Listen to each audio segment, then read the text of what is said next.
Hi అండి, అందరికీ ఎలా ఉన్నారు? బాగున్నారా? ఇక్కడైతే చూడండి, నేను పుట్నాల పప్పులతోటి అయితే పప్పు చెక్క తయారు చేద్దామని ట్రై చేస్తున్నా ఫ్రెండ్స్.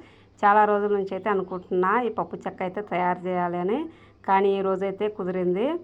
ఇక్కడైతే పంచదారతోటి చూడండి, ఇక్కడ సరిపడా పంచదార అయితే వేసుకొని కొంచెం వాటర్ వేసుకోవాలి.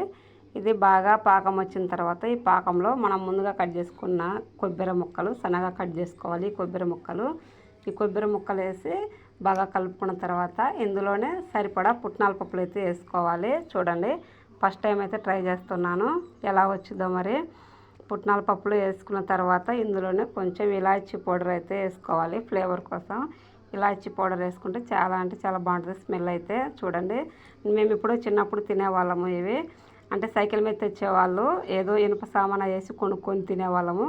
ఇప్పుడైతే ట్రై చేస్తున్నా ఫ్రెండ్స్. చూడండి, బాగా అన్నీ మిక్స్ చేసుకున్న తర్వాత ఒక ప్లేట్కు నెయ్యి అప్లై చేసుకొని ఈ మిశ్రమాన్ని ప్లేట్లో వేసుకోవడమే.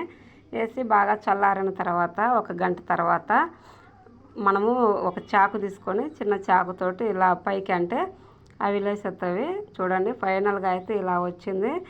ఏదేమైతే చాలా రోజుల నుంచి అనుకున్నా, కానీ ఈ రోజైతే చేసిన, ఫస్ట్ టైం చేసిన, చాలా అంటే చాలా బాగా వచ్చింది ఫ్రెండ్స్. Bye bye.